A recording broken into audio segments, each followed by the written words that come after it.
Hello, everyone, and welcome to Slash Film Daily for Tuesday, May 21st, 2019. On today's episode, we're going to be talking about the latest film and TV news.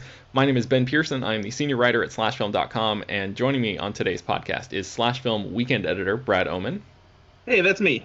and writer Chris Evangelista. Hello, folks. All right, guys, so let's just jump right into the news today. And one of the things that everybody seems to be talking about right now is Once Upon a Time in Hollywood, the ninth feature film from writer-director Quentin Tarantino. The trailer for the new trailer, I guess the first official trailer, I think what we saw earlier was billed as a teaser. So now this is like the first full trailer has arrived online this morning. Let's just go around the circle really quickly. Chris, you wrote about this. What did you think about this trailer? I think it looks great. I'm a big Tarantino fan, and of course, he's a very good friend of mine, as everyone who listens to the show knows. I was already hyped for this to begin with, but this trailer really sold me even more. I try not to get FOMO, fear of missing out, but today the movie premiered at Cannes, and I have FOMO big time with this because I really wish I was able to see this, and I hate that I gotta wait 2 months to see it. Yeah, the good news is that I think it was originally supposed to hit theaters in August, and now it's coming out on, July 26th, I think? I think so, the 20, yeah. Yeah, so we got, a shorter wait than usual, but or than expected, rather. Brad, what did you think about this trailer? Yeah, I'm fully on board for this trailer. It expands on kind of what we already saw in the earlier one. This is clearly, I guess, what looks like a lighter Quentin Tarantino movie. Has a lot of comedy in it. The performances from Leonardo DiCaprio, Brad Pitt, Margot Robbie look like they'll be fantastic. But there's clearly something a little bit dark and sinister hiding here, since we know Charles Manson and his family / cult is part of this story somehow.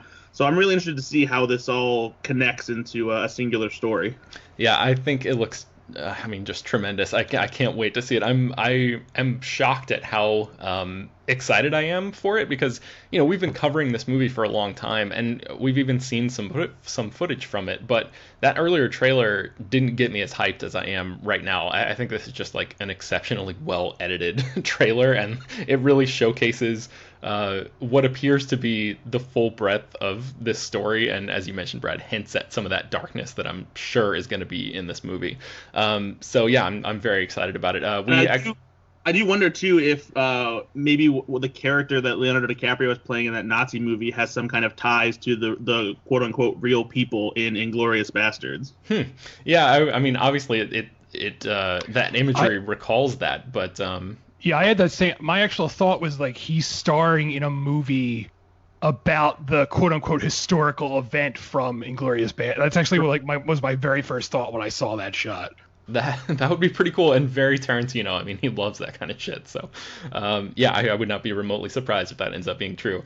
One of the things that we wrote about, we've written a bunch about the movie today alone just because of the trailer. And one of the other things is we did a quick roundup of some of the first reactions of the movie. As Chris mentioned earlier, it debuted at the Cannes Film Festival. So I just wanted to run through a couple of those quick reactions. We actually have, I think, our full review for Once Upon a Time in Hollywood is being published on slashfilm.com right now. So probably by the time you're listening to this, you can go to the site and read it. Well, actually, I'll try to link it in the show notes of this episode. But in the meantime, Jason Gorber, who I think is writing the review for us, said that the movie is historically dubious, thematically brilliant. Tarantino finds his form in a film that could win the Palme d'Or or be picketed by audiences, or maybe both. Thrilling, provocative, blackly comical, intensely unsettling masterwork.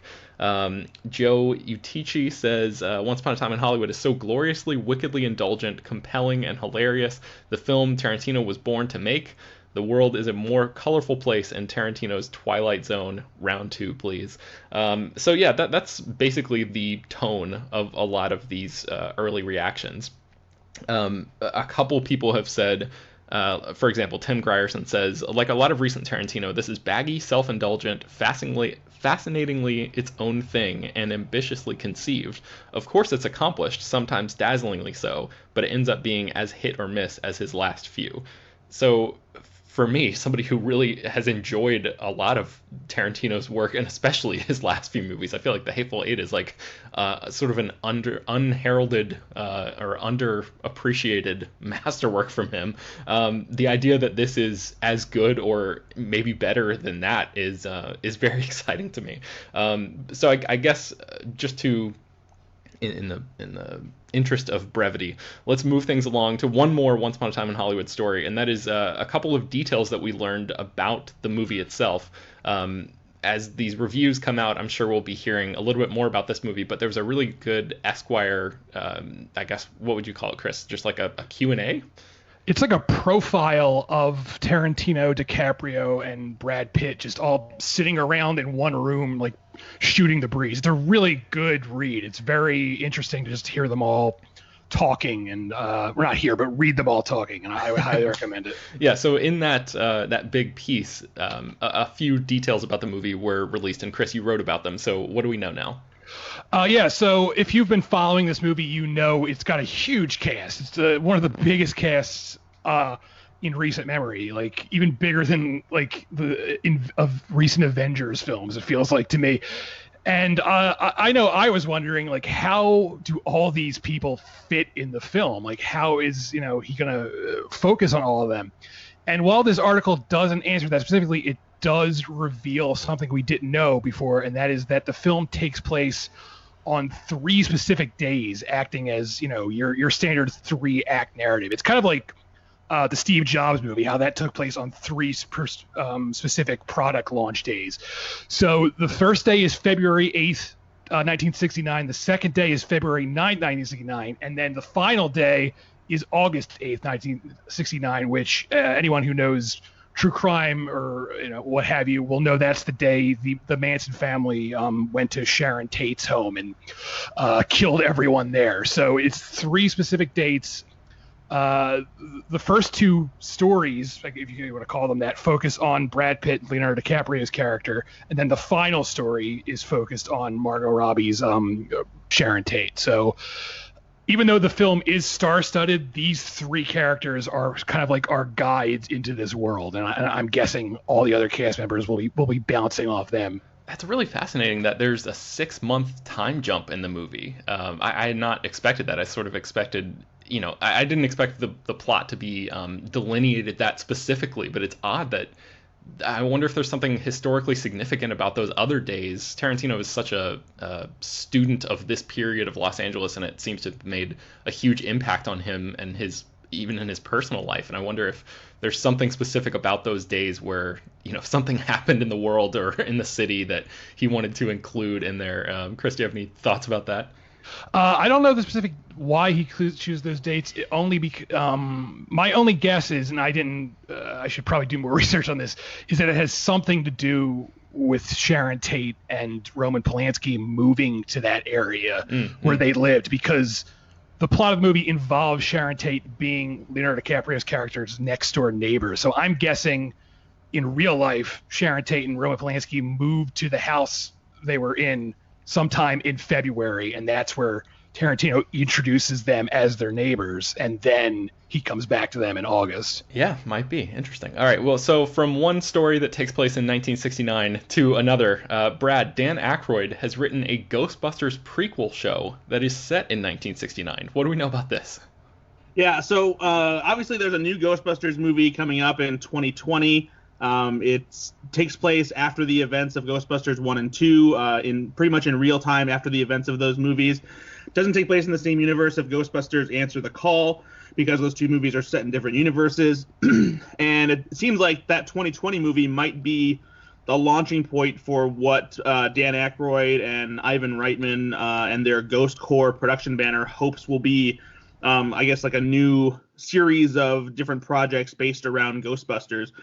Because while he was promoting his Crystal Head vodka at some promotional tour, he talked to a Canadian news outlet about this new Ghostbusters project we hadn't heard of before that goes back to 1969 and follows Peter Venkman, Ray Stantz, and Egon Spengler as young Ghostbusters. Dan Aykroyd says, quote, "I've written Ghostbusters High, where they meet in New Jersey in 1969, and we're looking to do that as probably a glorified feature or pilot within the next maybe 5 years. It would lead to a television project, and I thought of Jason Reitman immediately for that. So this is a script that he's actually already given to Jason Reitman, and he hopes that he'll tackle it after Ghostbusters 2020 comes out next year. I'm not entirely sure how I feel about this, because on one hand, it's an interesting idea to kind of go back to before Ghostbusters and spend time with these characters, and it allows them to make a Ghostbusters movie with those characters without having to bring back the original cast. But I think going back all the way to their teenage years feels like too much, and like it would be a little bit too forced. I'm just not sure how much exciting things can happen with teens during this time that could precede what happens to them in Ghostbusters, because like it's made clear in the original Ghostbusters movie that this is something that they've kind of been researching for a while, because when they encounter that ghost in the opening library scene, all Ray is talking about is with the data they have, they might be able to finally catch a ghost. So like they established that they've been researching paranormal activity and stuff for a while. And so I just don't know what you can do with teenagers. It just feels like they're just trying to veer into that Stranger Things, kind of sweet spot, which it seems like the Ghostbusters 2020 movie is already trying to do as well. So I don't know. Do you guys think that this sounds interesting at all? I mean, Brad, you're the biggest Ghostbusters fan that I know, so if you have some hesitations about this, I can't imagine what Chris thinks, because I think on a recent episode, Chris, you were like, I think we're good with Ghostbusters. Like, we're probably fine. So, what do you think about this? I love Ghostbusters. I love the original Ghostbusters. I like Ghostbusters 2. I even love, the remake everyone hates, but I don't think this is a good idea. Again, we've said this before, but what makes the original Ghostbusters so good? It's not really just the writing, it's that cast of really talented, funny people who were all more or less familiar with each other. They've been working with each other for years before they made that movie, with the exception of, Ernie Hudson. So, they already had that built-in chemistry, and you're not going to get that with new, younger actors unless they cast like The Lonely Island or something like that, which I don't think they'll do. So I just don't see that working. I also don't think this is going to happen. Dan Aykroyd has this sort of thing where he can't let go of the past, and I'm sure the minute he heard someone else was making a Ghostbusters movie, and that's this new one, he was like, well, I'll write one too. And he's probably just like, they'll probably eventually make mine too, right? And everyone's just like humoring him. Like, sure, Dan Aykroyd, we'll get around to that, and it'll never actually happen. Yeah, plus there's been a bunch of other Ghostbusters projects that they talked about after Answer the Call was announced that have never come to fruition. There was one that Drew Pearce wrote that the Russos were supposed to direct with Channing Tatum involved. There's an animated Ghostbusters movie that they've been talking about for years. There's been a lot that's been on the table that has been in development at Ghost Corps that has never come to fruition. So this Dan Aykroyd, just has all these pipe dreams, and I feel like a lot of them won't come to fruition. But in this case, I feel like a lot of it depends on Ghostbusters 2020. Honestly, what I would rather see is them set this series at a time when like Venkman and Ray and Egon are in their 20s, like in grad school, and maybe they are like budding paranormal investigators, and as they keep trying to find real ghosts, but instead they keep like uncovering these fake ghost reports, almost like a Scooby-Doo series. All right, so I have two thoughts about everything that you guys have just said. Number one, addressing Chris's comment about the chemistry of the cast in the original. What would you think if they pulled an Irishman on this and cast the original people? I mean, obviously they can't do it with Harold Ramis, who has since passed away, but with everybody else, and then did like the digital de-aging thing. Like if that works wonders in The Irishman, and we're, Scorsese has perfected that technology to such a degree that even the physicality of guys like De Niro and Pacino and all of that comes across really well, would that be something that you would be more interested in seeing, Chris, a younger version of these same actors? I mean, if you're going to do that, I'd rather they just like animate it, like just make it a cartoon, just because, how do I say this without like, all right, let me preface this by saying I am not fat shaming here, but these guys are older, fatter men now, and the de-aging is only going to work on their faces, and we all remember what they look like as younger, thinner men, and I just feel like putting younger faces on their current bodies, it would just look really like weird and off-putting, but I could be wrong. Yeah, I mean, I'm sure, and again, like, same sentiment applies here, but like the same thing for De Niro, right? Like the body just changes over time. So like I'm sure Scorsese is working on that as well. I mean, I know on a recent episode you were talking about how he was really like concentrating on the eyes and what that looks like, but I think they're probably going to have to do some significant work to reshape these people's physical bodies into what they looked like, 20 or 30 or however many years earlier, right? The only thing I can think of with that is in The Irishman, even though, yes, we know what young Robert De Niro looks like, he's not playing young Robert De Niro in the flashback, so they can sort of get away with him having a different body than the young Robert De Niro had. But if you're doing the young Ghostbusters, we know what these characters look like when they're young, and if you're putting, we remember what their physical bodies looked like in that first movie, and if you're gonna, it would just look weird. So I don't know, maybe they could put their faces on younger bodies, but at that point you're getting like into weird. It's like Rogue One territory where they brought back Peter Cushing, from beyond the grave. So they did that with Captain America when they put Chris Evans' face on that scrawny body. Right, yeah. So I guess you can do it, but could we really expensive? Yes, and for like a whole movie, it would just be like really weird. Like, I don't know. So that leads me into my second point, which Chris, you actually touched on here. Brad, what do you think about this? Should this project just be animated? Like, I know you mentioned that there was talk about a new animated Ghostbusters project in the works, but that one hasn't come to fruition yet. Should this be something, so they can just brush all of those concerns under the table and not have to worry about that at all? Would you rather see this be an animated project? Would you have a little bit more hope in the concept if that's the media or the way they went about choosing to tell this story? I mean, I guess maybe. I feel like it's a little bit tough, though. I'd almost rather them do it if it were an animated series that was a prequel to, like, the real Ghostbusters. Because I think it would be weird to have an animated prequel connected to a live-action franchise. Granted, Star Wars did it with the Clone Wars, but that also wasn't necessarily the most well-received movie, that was released in theaters tied to the Star Wars franchise. So I guess I'm not opposed to it, but like if it's good, as long as it's going to be a series, maybe they can make it work. But I feel like mixing the mediums like that is just a little too weird. Yeah, so we'll have to see if this is another one of those Dan Aykroyd projects that never actually makes it, or if this one actually goes forward. But so speaking of, I think that's a Ghost Core is set up on the Sony lot, right, Brad? Is that correct? Yeah, okay. Yeah. They have their own production offices. And I'll actually be able to check those out myself soon because I'm going to Ghostbusters Fan Fest that second weekend in June and see what's happening there. Oh, cool. Yeah, so stay tuned for that. So from one Sony property to another, Sony has launched a new, I guess, a studio called PlayStation Productions that is going to be adapting its video games into films and TV shows. So this is going to be led by somebody named Asad Kizilbash, and who, as far as I could tell, has just worked in marketing for the God of War movies, or the second and third God of War movies. And then it's going to be overseen by the chairman of Worldwide Studios at Sony Interactive Entertainment, Sean Layden. Basically, this is Sony creating a company where they're already in production on its first slate of projects, and they've set up shop on the Sony lot as well. But they're creating a specific company devoted to their PlayStation projects. It says that they have a library of more than 100 original properties, some of which have already been made into movies and have received mixed reception, like the long-running Tomb Raider games and movies as well. There have been several of those at this point.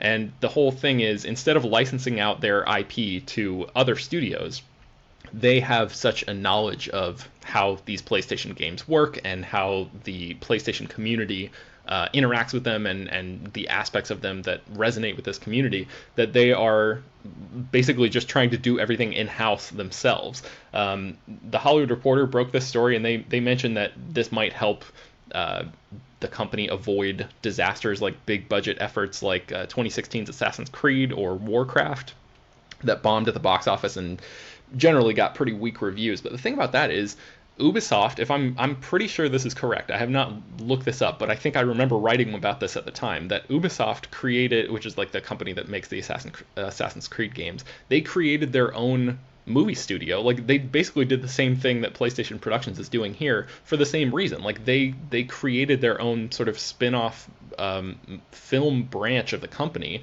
devoted to adapting its own games into movies, and Assassin's Creed still ended up being a box office disaster. So I'm not sure that just the idea on its own is going to be enough, and the fact that they have like people who are, you know, familiar with the PlayStation properties and all of that developing this, I'm not sure if that's going to be enough to you know, just to be like a recipe for success. But Brad, I know you recently got a PlayStation 4, and I know that really none of us here are like hardcore gamers. I play a handful of video games here and there, but are there any PlayStation games that you can think of that have not been turned into movies yet, or TV shows even, if the story calls for it, that you would be interested in seeing?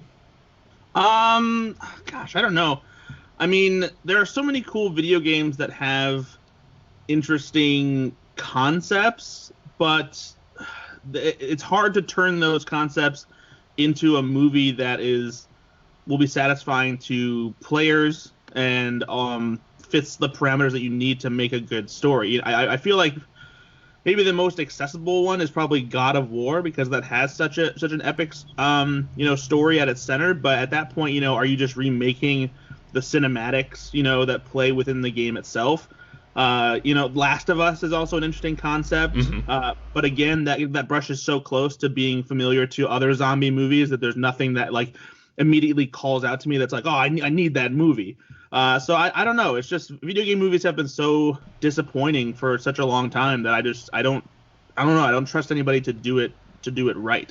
Yeah, the only thing that gives me any semblance of hope here is that they, in this Hollywood Reporter piece, they address that point specifically. They say the real challenge is, how do you take 80 hours of gameplay and make it into a movie? The answer is you don't. What you do is you take that ethos and you write from there specifically for the film audience. You don't try to retell the game in a movie. So that's I guess a positive thing. And then they also made some sort of mention that like they don't because they're not because they're a separate branch and they don't have to sort of answer to the demands of Hollywood in the same way that some of these other, umbrella company leaders do.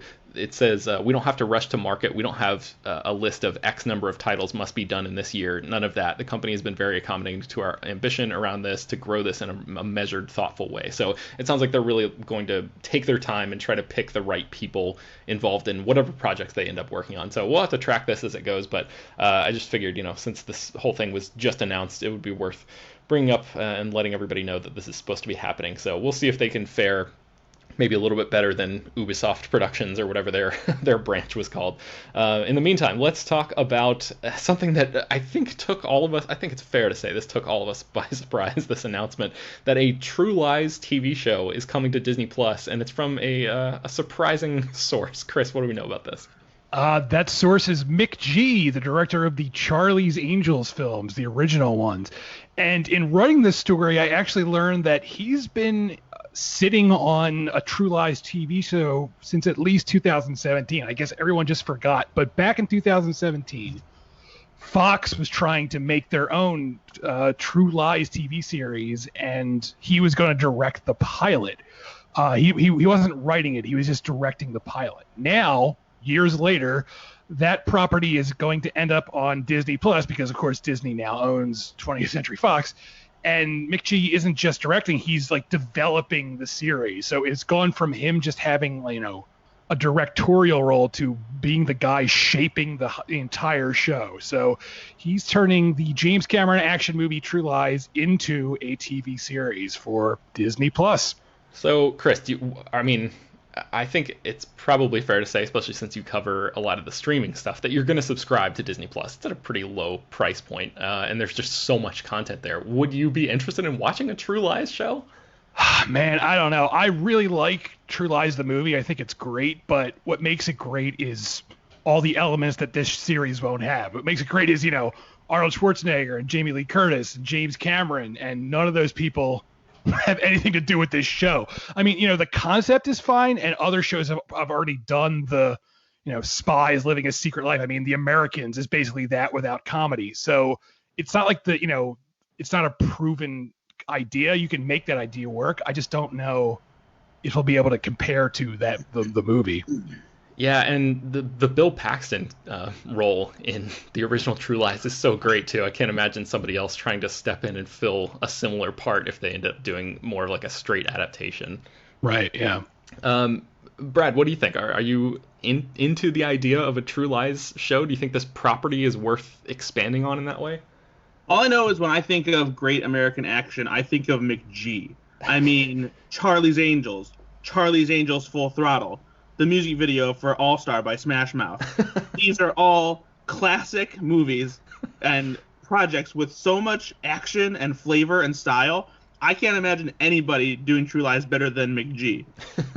I think, to be fair to McG, I think the only thing I've actually seen of his was Terminator Salvation, which I did not like very much, but I don't feel comfortable dissing him on a... Wait, you've never seen the Charlie's Angels movies? I have not. No, I haven't. You are missing out on a plate of nonsense, my friend. I mean... I honestly, I do not like McG as a filmmaker at all. I think he is a popcorn filmmaker in the worst way imaginable. It's just he brings music video style to movies in a very upsetting way, and I don't like him at the least. All right. Well, yeah, maybe I guess theoretically he would just be, producing and maybe like the brains behind this, and maybe he'd get some interesting people to come in behind the camera. I don't know. We'll have to keep our eyes on this one as it moves forward. But let's talk about another Disney Plus show, and that is The Falcon and the Winter Soldier, or Falcon and Winter Soldier. They really need to just like officially release something from this so we know what the actual name is. When I was writing this up for my story, I confirmed this. It actually is called Falcon and Winter Soldier. There's no the, which just sounds weird to me. I don't know why they would get rid of that, but I don't know.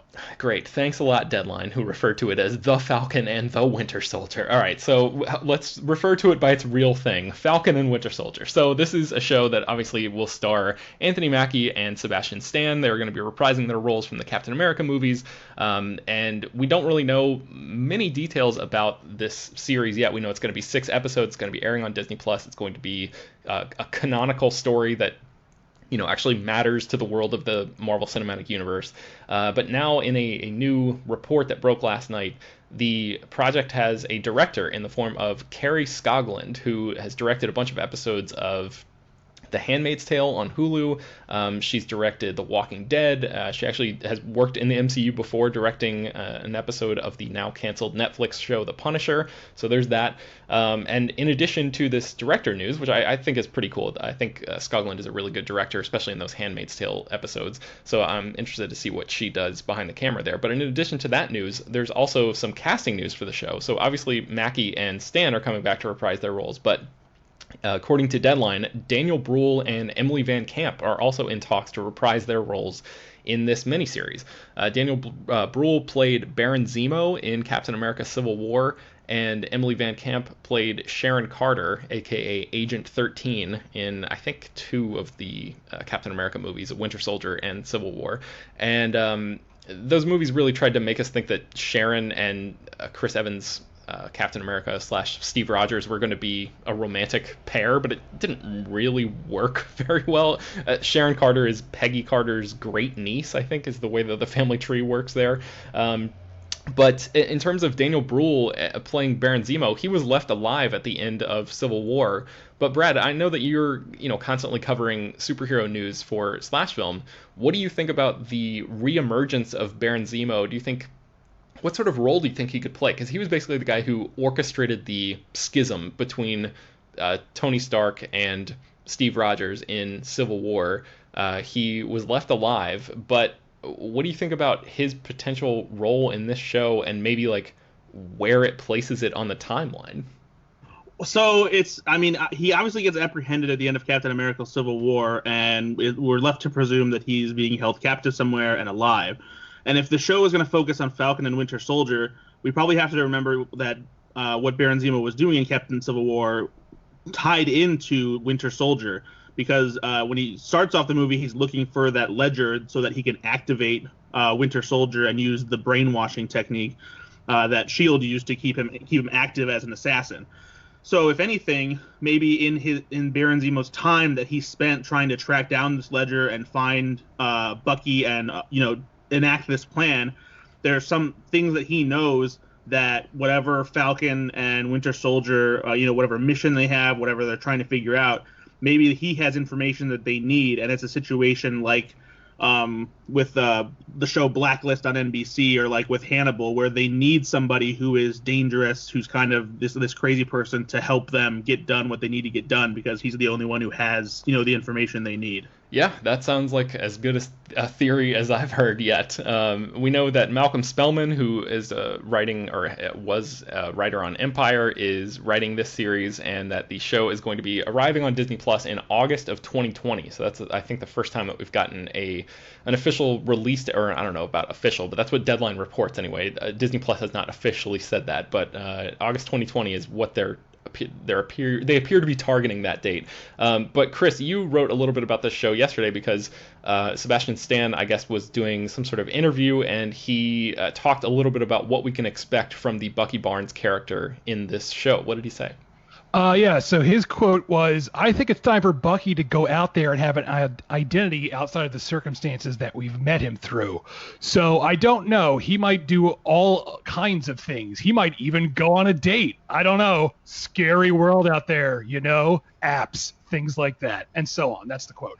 So he's horrified about appetizers then. Yes. Either he's going to Chili's to get some potato skins, or he's talking about iPhone apps. I'm not sure. But it boils down to, Bucky, he's a man out of time, just like Captain America was. He's from a long time ago, and he's really hasn't had a chance to experience much of modern day life. Captain America got, some breaks here and there, but Bucky's been kind of, on the run or hiding or a mind-washed murderer for a long time. So he hasn't really had a chance to enjoy everyday things. So it sounds like Sebastian Stan is hinting at sort of like a humorous sort of subplot where the Winter Soldier is enjoying the 21st century for the very first time, now that, a lot of the threats of Endgame and Infinity War are over.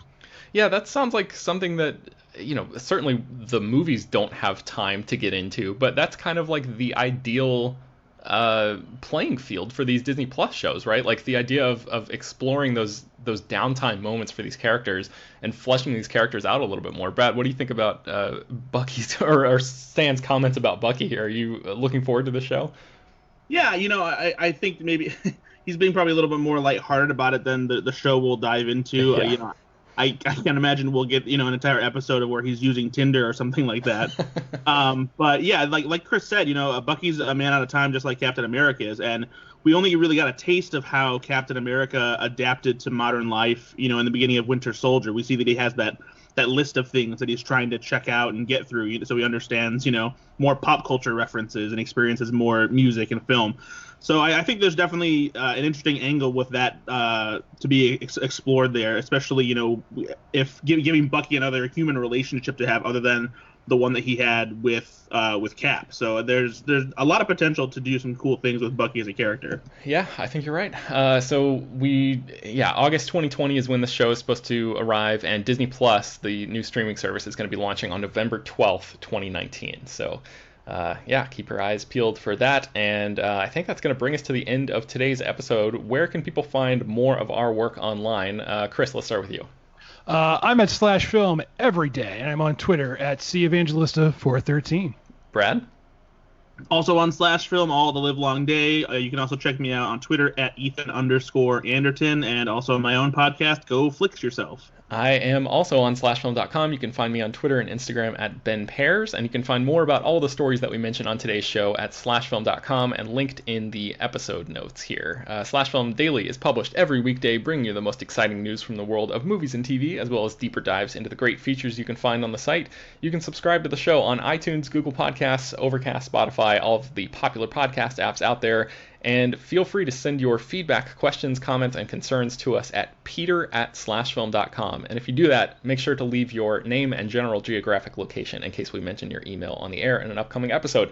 Please remember to rate and review the podcast on iTunes. That really helps us out a lot. Tell your friends about the show. Spread the word. Thanks for listening, everybody. We'll talk to you next time.